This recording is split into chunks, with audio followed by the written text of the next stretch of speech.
Hello dear students, welcome back to our channel All About NCERT. I hope that you all are fine and doing well in your studies as well. आज हम लोग आपका class 8th का chapter number 1 crop production management का revision करने वाले हैं, जिसमें हम लोग देखेंगे कि इस चैप्टर में क्या क्या चीज़ें हैं। साथ ही साथ हम लोग ये भी देखेंगे कि कौन से इंपॉर्टेंट कीवर्ड्स हैं और इसके क्वेश्चन आंसर्स के साथ हम इसका रिवीजन करने वाले हैं। तो मतलब एक तरह से आपके लिए ऐसा चैप्टर होने वाला है जिसमें हम फिर से सारी रीडिंग करेंगे और फिर से सारी कीवर्ड्स को अंडरलाइन करवाएंगे। So this is a very important session जिसमें अंडर 45 मिनट्स शायद आप लोगों का पूरा इस चैप्टर का रिवीजन हो जाए। ठीक है, सो ये वीडियो एंड तक ज़रूर देखना है। Thank you. तो फटाफट स्टार्ट करते हैं। तो देखिए रजिस्टर, सबसे पहले यहाँ पे पहली और बूझों के बारे में बताया गया। फटाफट इसको देखते हैं। तो यहाँ पे लिखा है, Paheli and Boojho went to their uncle's house during summer vacation. Their uncle is a farmer. One day they saw some tools like kurpi, sickle, shovel, plow, etc. in the field. I want to know where and how to use these tools. और पहली और बूजो अपने uncle की मतलब अपने मामा के घर जाते हैं समर वेकेशन में। तो उनके जो मामा है वो एक फार्मर है। और एक दिन तो टूल्स टाइप के देखे, जैसे सिकल हो गया, प्लाव हो गया, एक्सेट्रा। तो अब पूछो कहता है कि मेरे को जानना है कि इन टूल्स को कहाँ और कैसे इस्तेमाल करते हैं। You have already learn that living organism require food. Plants can make their food themselves. Can you recall how green plants synthesise their own food? Animals including humans can not make their own food. So where do animals get their food from? तो अब एक question आता है यहाँ पे। हमने पढ़ा है कि जो ऑर्गेनिजम्स हैं उनको रहने के लिए फूड की ज़रूरत होती है, ठीक है। लेकिन जो प्लांट्स हैं वो तो अपना खुद का फूड खुद बना लेते हैं। लेकिन how can you recall how green synthesise their food? ये तो आप सभी को याद होगा। और कार्बन डाइऑक्साइड वगैरह लेके वो अपना फूड वगैरह बनाते हैं। उसके बाद animals including humans can not make their own food. So where do they get the food from? तो उनको फूड मिलता है कहाँ से? एनिमल से मिलता है और दूसरा उनको मिलता है प्लांट से. But first of all why do we have to eat food? लेकिन पहले हमें ये जानना पड़ेगा कि वाई हमें फूड चाहिए क्यों. फूड किस चीज़ का चाहिए? You have already learn that energy from the food is utilised by the organism for carrying out their various body functions such as digestion, respiration, excretion और बहुत सारे और भी फंक्शन होते हैं, ठीक है. We get our food from both animals and plants और एनिमल्स और प्लांट्स और बोथ.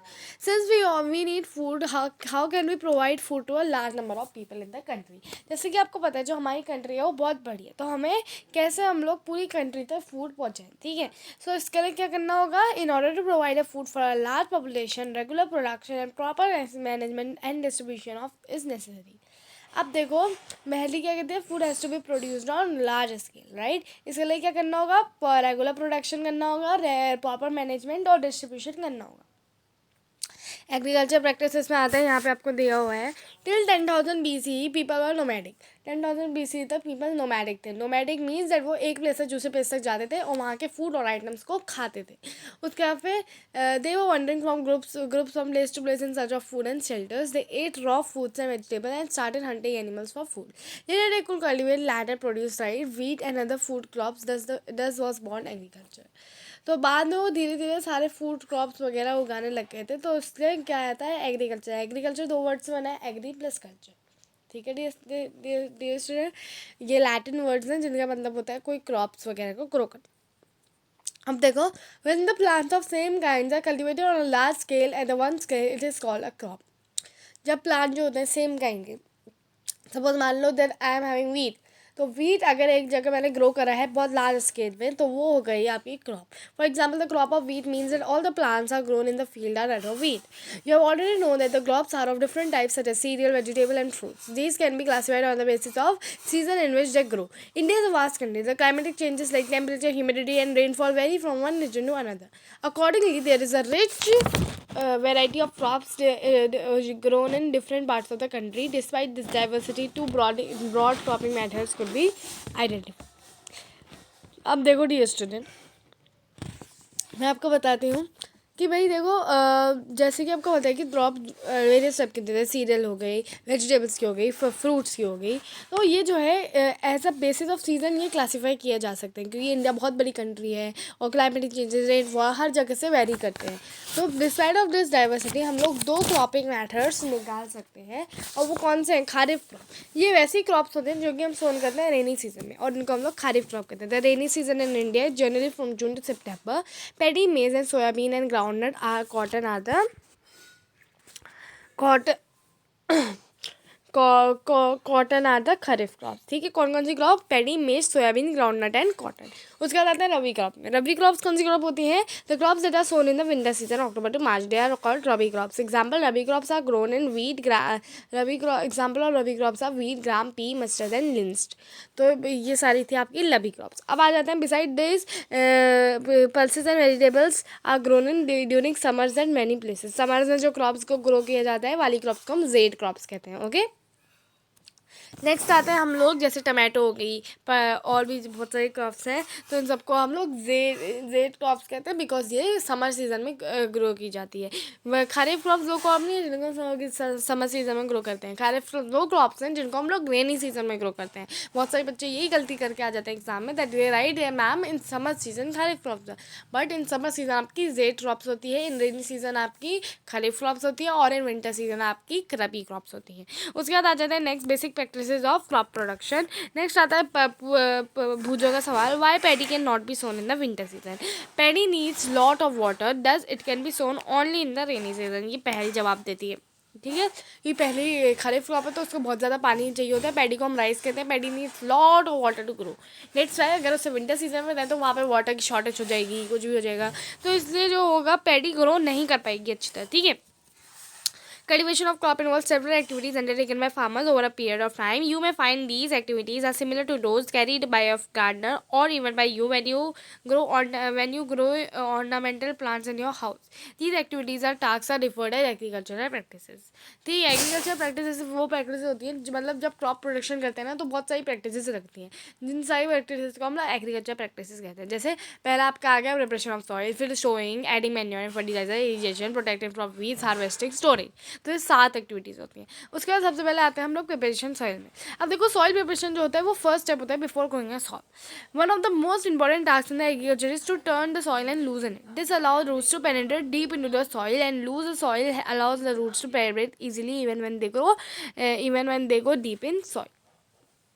तो क्या होता है, ये बहुत ही इंपॉर्टेंट टास्क होता है। इससे क्या होता है, रूट जो है अच्छे से डीपली पेनिट्रेट कर पाती है सॉइल के डीपली, जिससे कि जो लूज सॉइल होता है वो अलाउ करता है रूट्स को breathe easily even when they are deep in soil. जब वो डीप भी होती है सॉइल में तब भी जो आपका लूज सॉइल होता है वो उन्हें अलाउ करता है कि भाई तुम लोग सांस ले लो, ब्रेथ कर लो।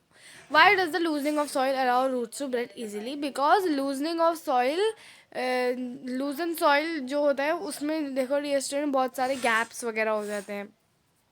देन लूजन सॉइल जो होता है वो अच्छी तरह मिक्स हो जाता है, वरना पहले बहुत क्रम्स वगैरह होते थे, लेकिन अब वो क्रम्स नहीं है तो वो अच्छी तरह मिक्स हो जाता है, जिससे कि क्या होता है, रूट्स अच्छी तरह ब्रेड कर पाती हैं।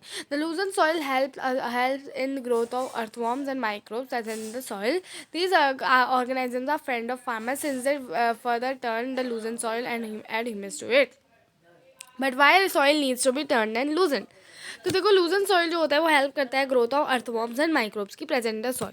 और ये ऑर्गेनिज्म क्या है, ये ऑर्गेनिज्म है फ्रेंड ऑफ फार्मर्स, क्योंकि फर्दर टर्न करते हैं लूजन सॉइल को और उसमें ह्यूमस ऐड करते हैं। But why loose soil need to be turn and loosen? उसको टर्न एंड लूजन इसलिए करना पड़ता है क्योंकि अगर आप उसे टर्न एंड लूजन करते हैं तो सॉइल की जो टॉप लेयर हो जाती है वो ऊपर आ जाती है, जिससे कि क्या होता है, प्लांट अच्छी तरह न्यूट्रिएंट ले पाता है। जैसे कि आपको यहाँ पे दे रखा है, you have learn in the previous class that the soil contain mineral, water, air and some living organism. In addition, dead plants and animals get decomposed by soil organism. In this way, various nutrients in the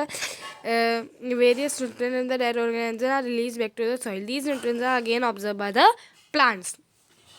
ठीक है, तो देखो हमने पहले ही बताया था कि soil बहुत सारे मिनरल कंटेन करता है, वाटर कंटेन करता है, एयर कंटेन करता है। इन एडिशन जो आपके डेड प्लांट्स ऑफ वो होते हैं, प्लांट्स और एनिमल्स, ये डिकम्पोज हो जाते हैं सॉइल ऑर्गेनिजम्स की वजह से। तो जब ये डिकम्पोज होता है तो वेरियस न्यूट्रिएंट जो होते हैं डेड ऑर्गेनिज्म से ले लिए जाते हैं, जिससे कि सॉइल में फिर से न्यूट्रिएंट आ जाते हैं और ये न्यूट्रिएंट्स प्लांट्स ऑब्जर्व कर लेते हैं।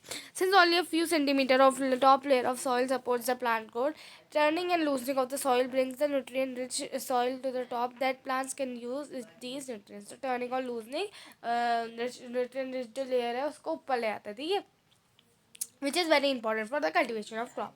अब देखो प्रोसेस ऑफ लूजनिंग और टर्निंग को हम लोग क्या कहते हैं. प्रोसेस ऑफ लूजनिंग और टर्निंग जो होती है उसको हम लोग क्या कहते हैं, टिलिंग या टिलिंग कह सकते हो या प्लॉइंग कह सकते हो. वैसे मोर अप्रोप्रिएट अगर मैं बताऊँ तो टिलिंग होगा, ठीक है. This is done using the plough. Ploughs are made up of wood और iron. If the soil is very dry it may need watering before ploughing. तो अब देखो ये डन किया जाता है. प्लाइंग और टिलिंग जो प्रोसेस होती है ये हम लोग करते हैं प्लाउज के द्वारा. और प्लाउज होते हैं वो बने होते हैं वुड या आयरन के. आज के तो आयरन के बने हैं, पहले के ज़माने में वुड के बने रहते थे. If the soil is very dry, अगर सॉइल आपका बहुत ज़्यादा ड्राई है, सूखा है, तो उसको पहले वाटर करना पड़ता है प्लाइंग करने से पहले. उसके बाद प्लाउड सॉइल में है ब्रिक क्रम्स, मैंने पत्थर टाइप के हो जाते हैं ना थोड़े थोड़े सॉइल के, तो उनको हम लोग क्रम्स कहते हैं. और it is very necessary to break this crumbs. इसको ब्रेक करोगे तभी आपका अच्छी तरह साइज है उग पाएंगी. तो लेवलिंग एक बहुत अच्छा बेनिफिशियल मेथड है before sowing as well as for irrigation. तो लेवलिंग में क्या होता है, levelling of soil is done by the leveller. इससे आप लोग क्रम्स जो है हटा सकते हो, ठीक है. उसके बाद आते हैं sometimes manure is added to the soil before tilling. Before tilling यानी कि प्लॉइंग करने से पहले भी कभी कभी मैन्योर डाला जाता है. इससे क्या होता है, आपकी मैन्योर की सॉइल के साथ प्रॉपर मिक्सिंग हो जाती है. बाद में भी डालोगे तब भी चलेगा, लेकिन पहले डालोगे ना तो ज़्यादा अच्छी मिक्सिंग हो जाएगी. अब आ जाते हैं एग्रीकल्चर इम्प्लीमेंट के बारे में. Before sowing the seeds it is necessary to break soil crumbs to get better yield. This is done with the help of various tools. ये बहुत सारे टूल्स की मदद से किया जाता है. The main tool use for this purpose is plough, हो एंड कल्टिवेटर. तो ये 3 टूल्स यूज़ किए जाते हैं सारी चीज़ों के लिए. अब सबसे पहले आते हैं प्लाव में. अब प्लाव क्या है, this is being used since the ancient time for tilling the soil, adding fertiliser to the crop, removing weeds and turning the soil. This is made of wood and is drawn with a pair of bulls और other animals, horse और camel. तो देखो dear student, plough क्या होता है.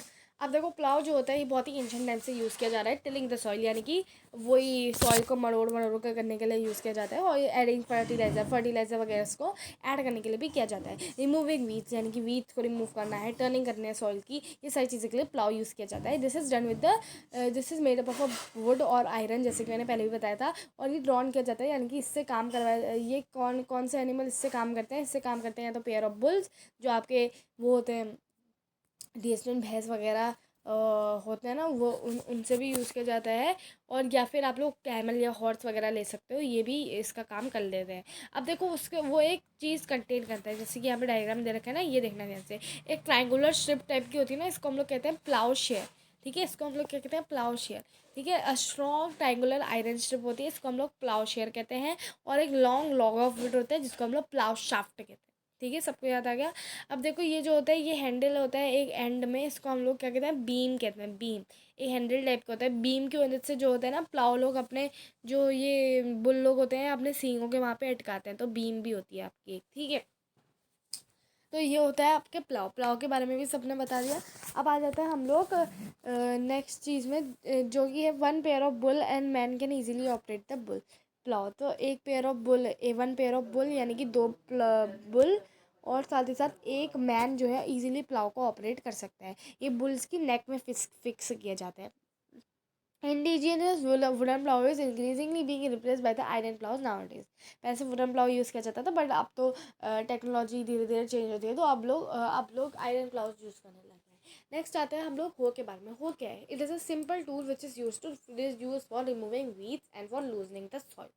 तो अब देखो जो हो है वो सिंपल टूल है, मतलब बहुत आसान टूल नहीं कहना चाहती हूँ मैं, मतलब एक ज़्यादा स्ट्रक्चर वाला टूल नहीं है, बहुत मतलब कम कम स्ट्रक्चर वाला है. तो इसको यूज़ किया जाता है removing weeds, loosening the soil.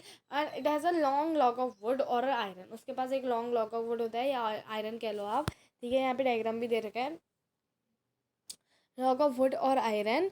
तो उसके बाद फिर देखो, a strong board and bent plate of iron is fix to one of its end. और एक प्लेन में एक लॉन्ग आप लोग तो बेंट प्लेट जो है वो फिक्स की जाती है, एकदम ब्लेड की तरह काम करती है. It works like a blade. It is pulled by the animals, और ये एनिमल्स पुल करते हैं. तो यहाँ पे आपको डायग्राम दे रखा है, ग्रिप वगैरह बना रखी है, हैंडल दे रखा है, बीम दे रखी है, रॉड दे रखा है. दीज आर द डायग्राम जो आपको प्रैक्टिस करना है, तो आप ये प्रैक्टिस कर सकते हैं.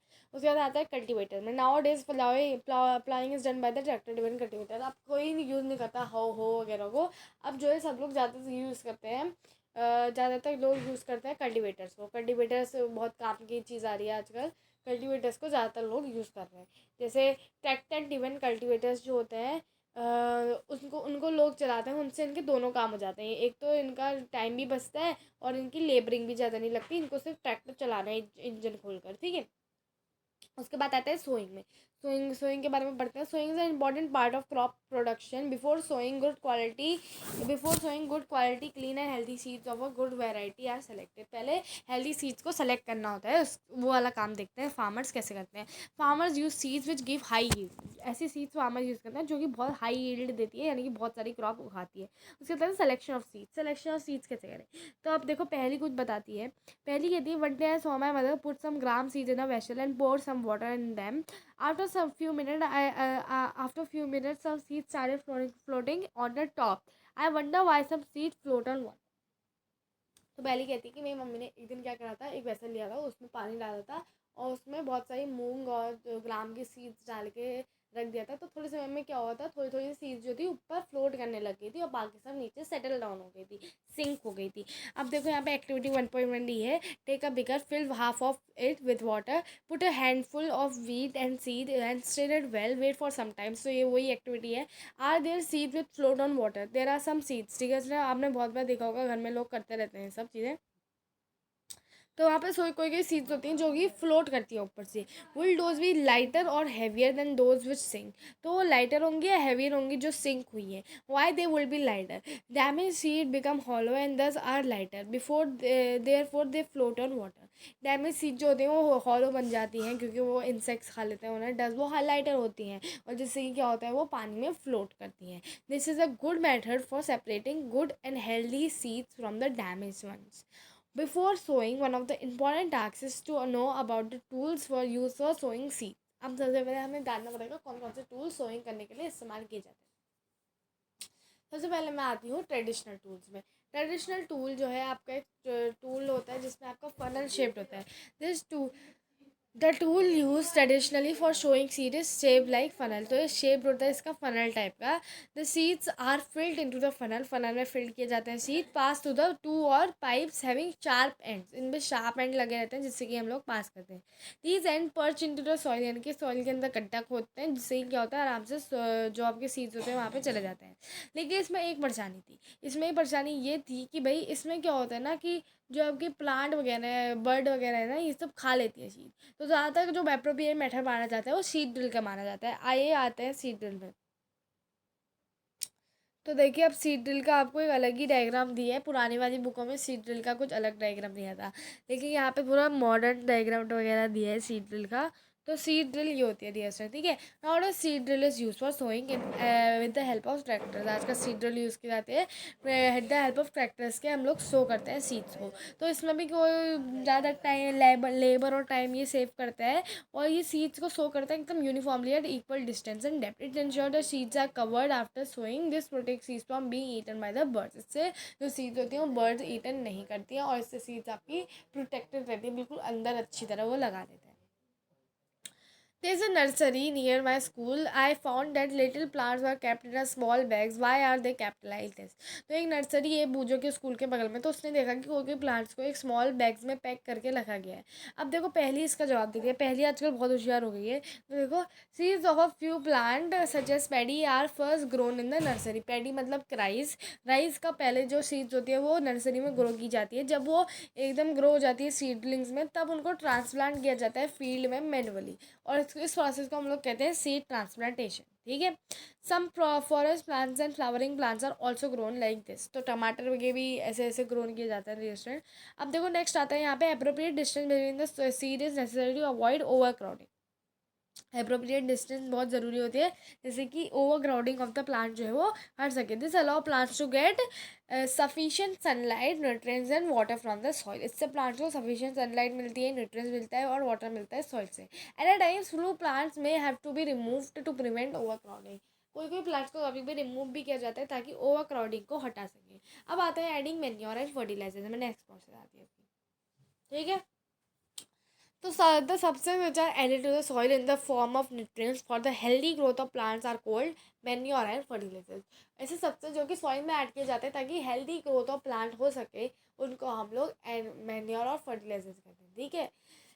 तो नेक्स्ट देखो, नेक्स्ट आता है saw healthy crop growing in a farm in the neighbouring farm the plants were weak but in the neighbouring farm. तो कहते हैं मैंने अपनी एक क्रॉप देखी जो कि बहुत अच्छी ग्रो हो रही थी मेरी नेबरिंग में, लेकिन द प्लांट्स जो कोई कोई प्लांट थे वो थोड़े वीक थे.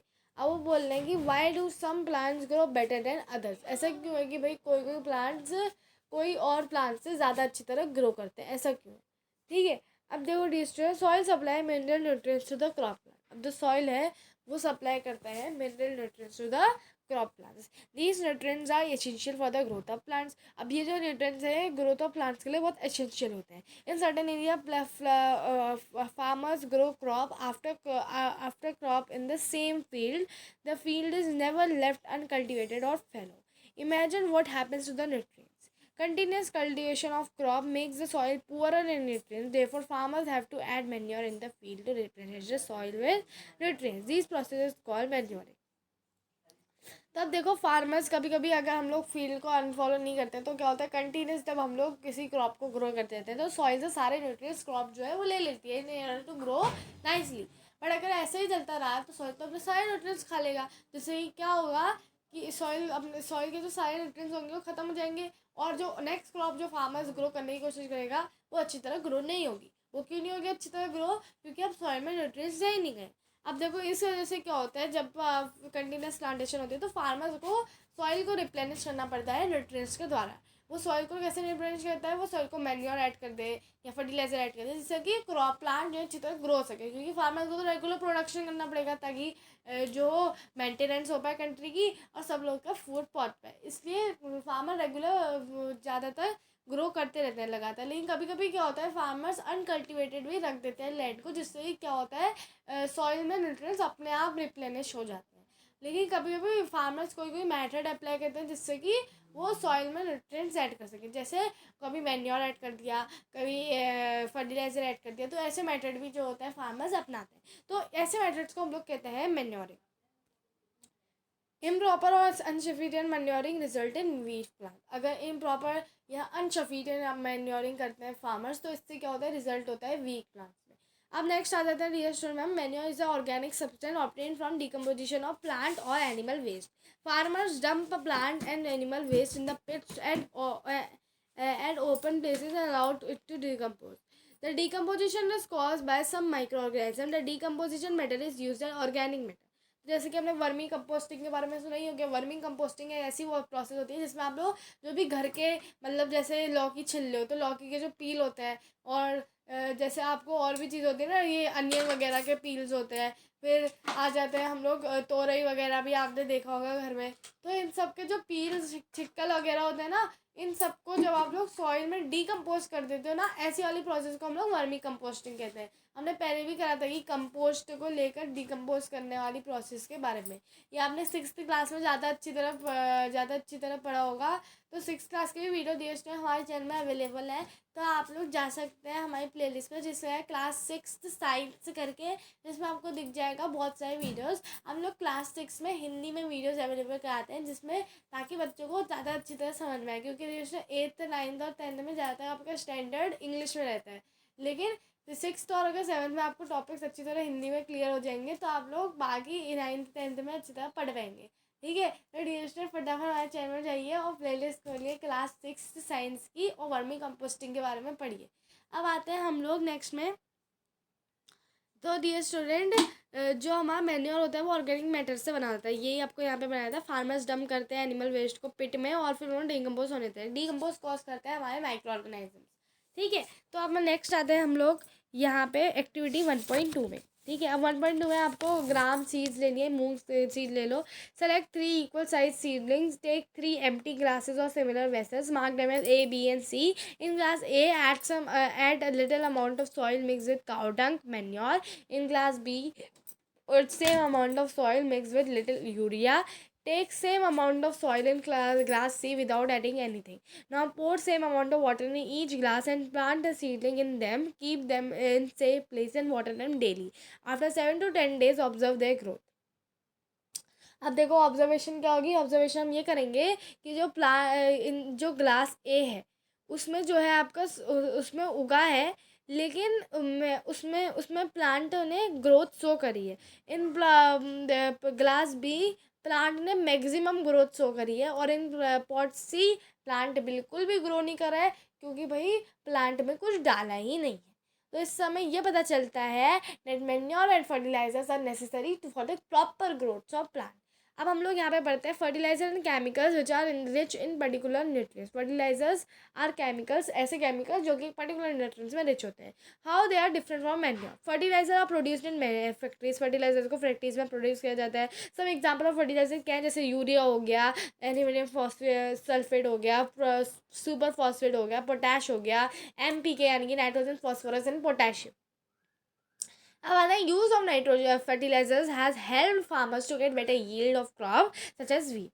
तो फर्टिलाइजर्स का आजकल फार्मर्स ज़्यादातर यूज़ करते रहते हैं, मैन्योर का बहुत ही कम फार्मर्स यूज़ करते हैं। तो इससे क्या होता है, उनको बेटर यील्ड मिलती है, जैसे वीट हो गई, पैडी हो गई, मेज़ हो गई। बट एक्सेसिव यूज़ ऑफ यानी कि ज़्यादा यूज़ करना फर्टिलाइजर का किस चीज़ में रिजल्ट करता है, फर्टिलाइजर्स ने सॉइल को फर्टाइल एंड लेस फर्टाइल यानी कि इतना फर्टाइल नहीं ला सॉइल, उसका फर्टिलाइजर जो है as a source of water pollution में बन गया। क्योंकि आपको पता ही है जहाँ तक स्प्रिंकलर सिस्टम हो गया, ट्रिकल सिस्टम हो गया, ड्रिप इरिगेशन सिस्टम हो गया, तो इन सब सिस्टम में वाटर जो है नीचे से सप्लाई किया जाता है। ग्राउंड वाटर से अगर वाटर ले रहे हैं वो खींचकर, तो उससे क्या होता है, वाटर पॉल्यूशन के चांसेस भी बहुत ज़्यादा बढ़ जाते हैं, क्योंकि सॉइल तो खराब है, सॉइल में सिर्फ फर्टिलाइजर है, केमिकल्स है, तो इससे सॉइल जो है खराब होता है, जिससे कि वाटर पॉल्यूशन हो जाता है। और ऐसे वाटर, कंटामिनेटेड वाटर को ड्रिंक करने से हमें कोलेरा, टाइफॉइड जैसी बहुत ही गंदी बीमारियां भी होने लगती है। ठीक है स्टूडेंट।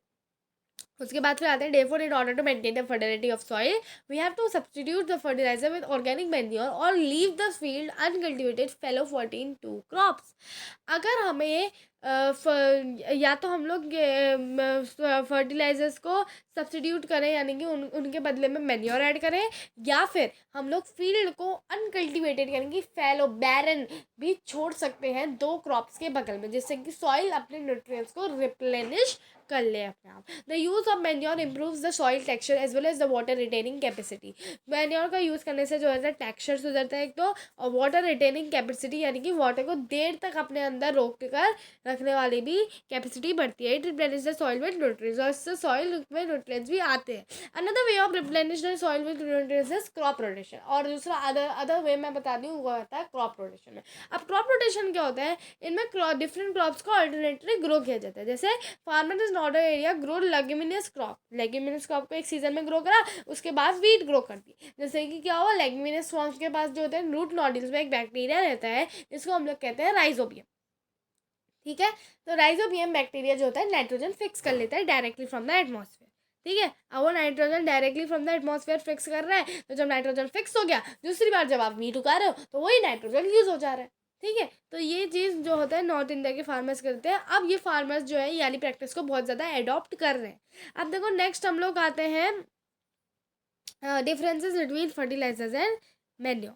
अब फर्टिलाइजर मैन्योर में मैंने पहले भी ये डिफरेंसेस रीड कर दिए थे। जैसे fertilizer is man made organic inorganic salt, whereas manure is a natural substance obtained by decomposition of cow dung can plant residue. उसके fertilizers are prepared in factories, manure can be prepared in field. Fertilizer does not provide any humus to soil, manure provide lot of humus to soil. Fertilizer are very rich in plant nutrients like nitrogen, phosphorus and potassium, manure is relatively less rich in plant nutrients.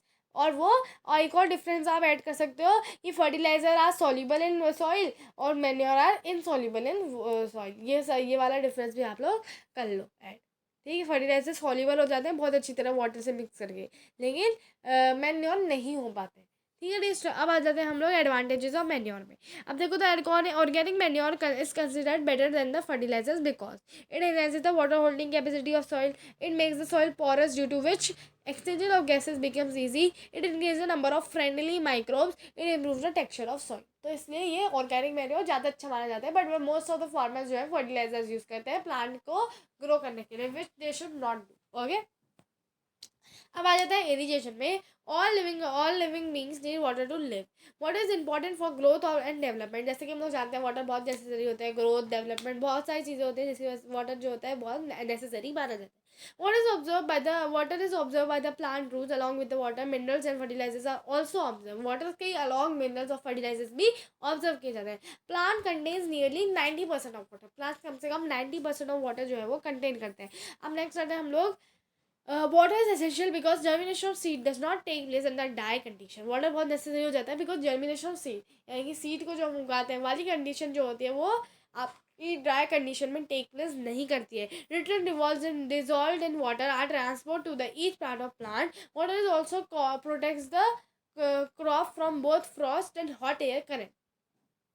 Water आपकी crop को दोनों ही frost और hot air current से बचाता है। To maintain the moisture of the soil, healthy crop growth field have to be water regularly. Healthy crop growth field have to, जो field है वो आपको रोज वाटर करने पड़ेंगे regularly. The supply of water to the crop at the regular interval is called irrigation. यानी कि आप लोग क्रॉप को रेगुलर इंटरवल में वाटरिंग दे रहे हैं, यानी प्रोसेस को हम लोग इरिगेशन कहते हैं। नेक्स्ट आता है the time and frequency of irrigation varies from crop to crop, soil to soil, season. Frequency यानी कि कितना आपको वाटर डालना है ये वेरी करता है कि भाई आपने कौन सी क्रॉप उगाई। जैसे पैडी की बात करूँ तो पैडी में बहुत ज़्यादा वाटर लगता है, वहीं पे वीट की बात करें वीट में कम वाटर पड़ेगा, क्योंकि अगर वीट में आप लोग ज़्यादा वाटर डालेंगे तो वो टॉलरेट नहीं कर पाएगा उतने सारे वाटर को। उसके बाद फिर आते हैं नेक्स्ट में हम लोग कि सॉइल टू सॉइल मतलब कौन सा सॉइल कैसा है, उसमें न्यूट्रिएंट्स कैसे मिक्स हो रहे हैं। उसके बाद फिर आ जाते हैं सीजन टू सीजन, यानी कि खरीफ रबी। उसके बाद फिर समर। इन समर जो होता है फ्रीक्वेंसी जो होती है वाटरिंग की ज़्यादा होती है बिकॉज प्लांट से वाटर ज़्यादा जल्दी एब्जॉर्ब हो जाता है और प्लांट को तो वाटर चाहिए जीने के लिए। उसके बाद फिर आते हैं why it is so cold due to increase rate of evaporation of water from the soil and the leaves. Transpiration rate भी बहुत ज़्यादा बढ़ जाता है समर के समय। I am very careful about this year about watering the plants. Last year summer my plant dried up and died. तो अब वो कह रहे हैं मेरे सारे प्लांट लास्ट ईयर जो थे सूख गए थे और मर गए थे। तो मुझे इस बार बहुत ही ज़्यादा केयरफुल है वाटर करने के लिए प्लांट को समर सीजन। अब देखो सोर्सेज ऑफ वाटर में आते हैं, सोर्सेज ऑफ इरिगेशन, यानी कि इरिगेशन के क्या सोर्सेज होंगे। पॉन्ड्स हो गए, लेक्स हो गए, रिवर्स हो गए, डैम्स हो गए, केनाल्स हो गए, वेल्स हो गए। तो सारे आपके सोर्सेज हैं। अब आते हैं traditional method of irrigation. Irrigation के कुछ ट्रेडिशनल मेथड होते हैं, कुछ मैन में, कुछ आपके नए मॉडर्न मेथड्स होते हैं। अब ट्रेडिशनल मेथड में आपके जैसे मोट आ गया, पुली सिस्टम, चेन पम्प आ गई, डेकली आ गया, वेट लेवर सिस्टम आ गया। What is available in lakes, canals and lifted up by the different methods of the different region taking place. Cattle और human labour is used in these methods and these methods are cheaper but less effective. ये method cheap तो होते हैं, इसमें मतलब ज़्यादा महंगे नहीं होते, लेकिन ये मेथड कहीं ना कहीं आपके लेस इफिशिएंट होते हैं। तो ये नोट हो गया कितना वाटर वेस्ट होता है आपके इन मेथड्स में। उसके बाद pumps are use to lifting water, diesel and biogas, electricity, solar energy is use to run these pumps. तो पम्प्स यूज़ किए जाते हैं इनको रन करने के लिए। ठीक है, अब हम नेक्स्ट आता है मॉडर्न वेज ऑफ इरिगेशन में। अब देखो modern ways of irrigation help us to water economically. The main methods are as follow. दो मेथड आते हैं आपके, स्प्रिंकलर सिस्टम और ड्रिप सिस्टम। ड्रिप सिस्टम को आप लोग ट्रिकल सिस्टम भी कहते हैं। अब आते हैं सबसे पहले sprinkler system. Sprinkler system is this system is more useful in uneven land where sufficient water is not available, जहाँ सफिशिएंट वाटर अवेलेबल नहीं होता है। द परपेंडिकुलर पाइप्स यानी कि वो पाइप्स जो 90 डिग्री का एंगल बनाते हैं। ठीक है, यहाँ पे आपको दे भी रखा है फोटो, देखो 90 डिग्री का एंगल बना रहे हैं सब लोग। तो परपेंडिकुलर पाइप्स होते हैं having rotating nozzles on a top. Rotating nozzles है इनके टॉप में, are join to the main pipeline at regular interval. और इनको मेन पाइपलाइन के साथ जॉइन किया जाता है रेगुलर इंटरवल में। And water is allowed to flow through the main pipeline under pressure. जब मेन पाइपलाइन के अंदर वाटर अलाउ किया जाता है under pressure with the help of pump, it escapes through the rotating nozzle and it get sprinkled on the crop as it is raining. और ऐसे sprinkle होता है जैसे कि बारिश हो रही है।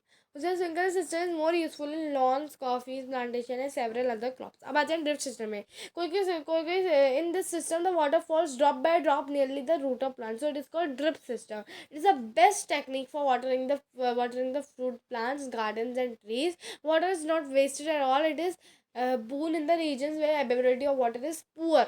जहाँ पे अवेलेबिलिटी कम है वाटर की वहाँ पे स्प्रिंकलर सिस्टम, जहाँ पुअर है जैसे ड्राई रीजन्स हो गए ना, राजस्थान साइड को आपका ड्रिप सिस्टम यूज़ किया जाता है बिकॉज वाटर अवेलेबिलिटी वहाँ इतनी ज़्यादा नहीं है और इसमें सीधे ड्रॉप बाय ड्रॉप ही आपका वाटर जो है ज़मीन में जाता है। तो ये बहुत ही अच्छा मेथड कहीं ना कहीं माना जाता है। अब आ जाए हम लोग नेक्स्ट में प्रोटेक्शन फ्रॉम वीड्स, अभी हमने बहुत सारी प्रोसेस के बारे में बताया, प्रोटेक्शन फ्रॉम वीड्स में आते हैं, उसके बाद फिर हमारी हार्वेस्टिंग और स्टोरेज बची है। अब देखो, भूजन Paheli went to their neighbouring wheat field and saw neighboring wheat field and saw that there were some other plants in the field growing along with the wheat plant। तो अब ये बूझो, और पहली जैसे कि अपने अंकल के घर गए थे, यानी कि अपने मामा के घर गए थे समर वेकेशन में, तो उन्होंने देखा था कि वहाँ फील्ड में कोई उन्होंने देखा कि कोई अदर प्लांट भी हैं जो कि हमारे व्हीट प्लांट के साथ ही ग्रो कर रहे हैं। वो have these other plant been planted purposely, क्या ये और प्लांट्स तो उसको भी कोई पर्पसली के साथ, मतलब कोई पर्पस है इनका फील्ड में ग्रो करने का, या ऐसे ही ग्रो कर रहे हैं। तो अब पढ़ते हैं इनके बारे में। तो in the field many undesirable plant may grow naturally along with the main crop, these undesirable plants are called weeds. ऐसे अनडिजायरेबल प्लांट्स को हम लोग वीड्स कहते हैं। The removal of weeds is necessary, removal of weed is called weeding, यानी कि जो process होती है रिमूव करने की वीड्स को, इसको हम लोग वीडिंग कहते हैं। अब देखो, weeding is necessary since weed complete with crop plant for water nutrient space and light. Weeding बहुत नेसेसरी हो जाती है क्योंकि वीट जो होता है वो कंप्लीट करते हैं क्रॉप प्लांट्स के साथ, किसी चीज़ें के लिए, उनकी न्यूट्रिएंट्स लेने के लिए, उनके वाटर लेने के लिए, उसकी स्पेस लेने के लिए, लाइट लेने के लिए, जबकि उनका कुछ पर्पज नहीं है, लेकिन फिर भी ग्रो कर रहे हैं, फिर भी न्यूट्रिएंट्स ले रहे हैं, फिर भी वाटर ले रहे हैं, फिर भी उनकी स्पेस ले रहे हैं। तो इससे 10 they effect the growth of plant, इसीलिए वो जो प्लांट की ग्रोथ होती है उसको इफेक्ट करते हैं कहीं ना कहीं। ठीक है, some weeds interface even in harvesting and may be poisonous for plants and human being. कोई कोई वीड्स होते हैं जो इंटरफेयर करते हैं हार्वेस्टिंग में और बहुत पॉइजनस होते हैं प्लांट्स और ह्यूमन बींग्स के लिए। वो अच्छे नहीं है कि भाई हम उनको भी खा रहे हैं तो हमें कुछ फ़ायदा मिलेगा, ऐसा कुछ नहीं है। वीड्स सिर्फ पॉइजनस होते हैं। उसके फिर आते हैं farmers adopt many ways to remove weeds and control their growth. Tilling before sowing of crop help in uprooting and killing of weed. Tilling जो प्रोसेस मैंने आपको बताई थी। उसके बाद फिर नेक्स्ट आते हैं which may then dry up and mix with the soil. The best time for removal of weeds is before they produce flower. Best time कौन सा होता है? जब आपके weeds flower produce नहीं कर रहे होते हैं तब, क्योंकि अगर वो एक बार flower produce करेंगे तो pollination के द्वारा क्या होगा, weeds और भी grow हो जाएंगे, weeds reproduce कर सकते हैं। ठीक है, उसके फिर आते हैं the manual removal include the physical removal of weeds by uprooting and cutting them close to the ground from time to time. This is done with the help of khurpi. खुरपी आपका एक टाइप का टाउल होता है। The seed drill is also use to uproot the weeds. Seed drill भी use किया जाता है। Weeds are also control by the using certain types of chemicals, जैसे वीडिसाइड्स वगैरह हो गया। जैसे आपको एक बता दी 2,4-D को हम लोग कहते हैं डाइक्लोफिनॉक्सी एसिटिक एसिड। उसके फिर हम लोग आते हैं the weeds are diluted with water to extent required and sprayed in field with sprayer जो होता है आपको उसके द्वारा स्प्रे किया जाता है। अब देखो, बूझो के मन में एक सवाल आता है, do weedicides have any effect on the person handling the weedicide sprayer. तो क्या उस कोई जो पर्सन जो वीडिसाइड स्प्रेयर के साथ खड़ा है, जो डाल रहा है, क्या उसको कोई इफेक्ट हो सकता है? As already mention, weedicides are spread during the vegetative growth of weeds before flowering and seed formation. Spraying of weedicides are affecting the health of farmers. Weedicides की स्प्रेइंग फार्मर्स की हेल्थ को affect कर सकते हैं, क्योंकि है तो वो केमिकल्स ही। तो so they should use chemicals very carefully. They should cover their nose and mouth with a piece of cloth during spraying this weedicide. ठीक है, अब आते हैं हार्वेस्टिंग में। ठीक है, harvesting of a crop is an important task. The cutting of crop after after it is mature is called harvesting. It is in harvesting, crops are pulled out or cut close to the ground. तो harvesting में close to the ground में आप लोग cut करते हैं। इसके बाद फिर it usually take 3 to 4 months for a cereal crop to mature. Harvesting in that country is either done by the manually by sickle or by the machine called harvester. In the harvested crop, a grain sheath need to be separated from the stalk. तो chaff से separate करना is winnowing और stock से separate करना is threshing. ठीक है, पता नहीं इस वाले में आपको क्या दिया है, इसमें भी आपको शाफ ही दिया है एडिशनल। तो shaft is not a correct word, यहाँ पे आप लोग कट करके स्टॉक लिख दो। ठीक है, separation of grains from stock is called threshing and separation of grain from chaff is called winnowing. ठीक है, this is carried out with the help of machine called combine. Combining machine होती है जो दोनों चीज़ की कंबाइन होती है, thresher और हार्वेस्टर। अब आते हैं नेक्स्ट हम लोग, महली कुछ कह रही है यहाँ पे आपका।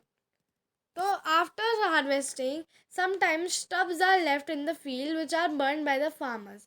पहले is worried She knows that this causes pollution. It may also catch fire and damage to the crop lying in the field. इससे कभी भी फायर भी कैच हो जाती है, क्योंकि स्टब्स मतलब ड्राई चीज़ें होती है, तो उनको बर्न करोगे तो उनका इग्निशन टेम्परेचर फट से रीच कर देगा और वो बर्न हो सकते हैं. शी ऑल्सो नोटिस इससे बहुत ज़्यादा वाटर पॉल्यूशन, इससे जो होता है आपको बहुत ज़्यादा एयर पॉल्यूशन हो जाता है, तो ये फार्मर्स को नहीं करना चाहिए. फिर आता है farmers with small holding of land do separation of grains and chaff by winnowing. तो ये सही लिखा है, चाफ बाय विनोइंग. उसके बाद फिर आते हैं हम लोग एज स्टडीड इन क्लास 6 में आपने पढ़ा था इसके बारे में. ठीक है, अब आता है हार्वेस्टेड फेस्टिवल, यहाँ पे दे रखा है. After 3 or 4 months of hard work, there comes a day of harvest. The sight of golden fields of standing crop laden with grains filled the heart of farmers with joy and sense of well-being. The efforts of the past seasons have borne fruit, and this is a time to relax and enjoy a little. A period of harvest is thus a great joy and happiness of all the happiness in all parts of India. Men and women celebrate in great enthusiasm and spiritual festivals associated with the harvest season are Pongal, Baisakhi, Holi, Diwali, नबयान and Bihu. तो ये सारे festivals हैं harvest festivals, तो इनके बारे में आपने पढ़ा ही होगा. ठीक है, बैसाखी आपने देखा ही होगा, आती है अप्रैल के साइड, जब रबी क्रॉप्स जो होती है वो सक्सेस शो करती है, तब आपकी बैसाखी आती है. अब आ जाते हैं हम लोग स्टोरेज में. ठीक है डियर स्टूडेंट, तो हम स्टोरेज पढ़ेंगे. तो स्टोरेज में आपको क्या दे रखा है?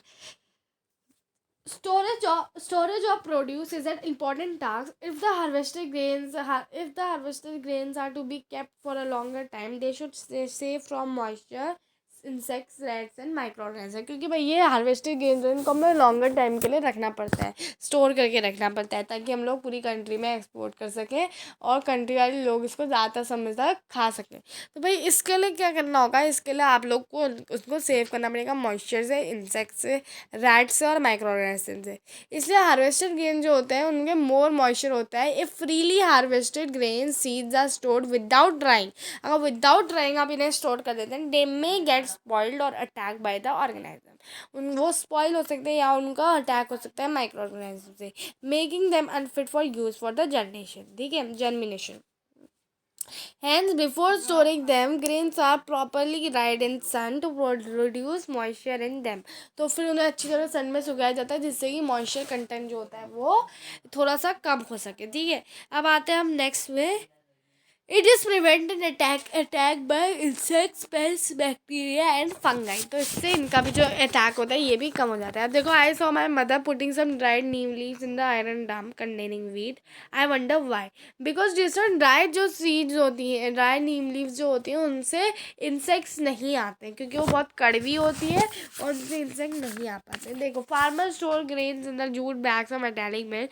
However large scale storage of grains is done in silos and granaries. Silos गेस्टेड आपके लार्ज कंटेनर्स होते हैं और ग्रेनरीज आपकी प्लेसेस होती हैं. ठीक है, तो अगर आएगा एग्जाम में कि large containers to store grains, तो इसमें आप लोग लिखोगे सिलोज. और अगर आएगा large places to store grains, तो इसमें लिखोगे ग्रेनरीज.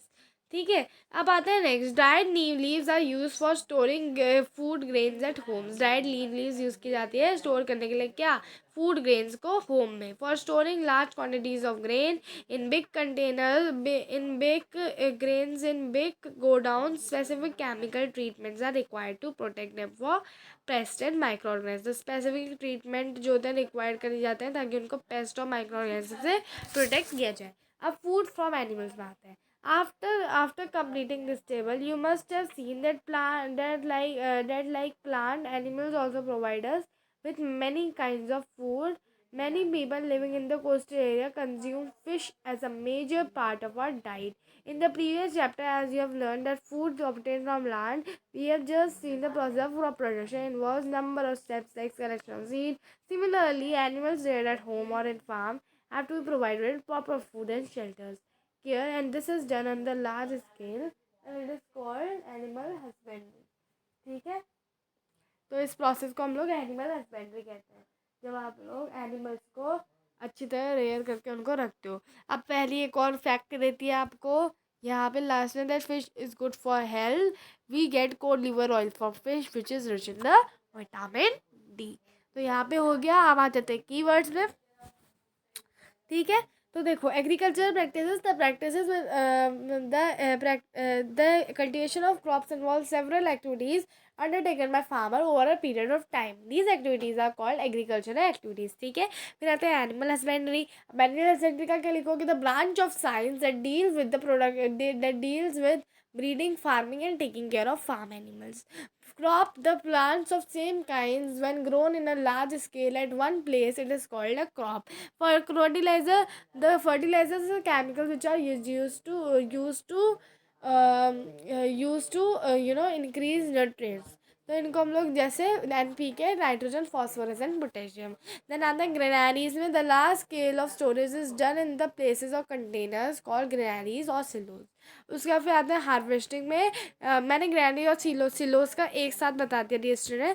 तो यहाँ पे आता है हार्वेस्टिंग में.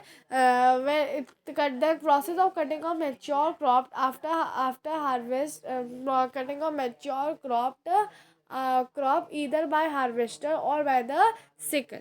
उसके बाद फिर आते हैं irrigation. The process of supplying water to crop plant at regular interval is called irrigation. Kharif में आते हैं. The process of the when the process in which wheat plants are sown in the rainy season is called kharif.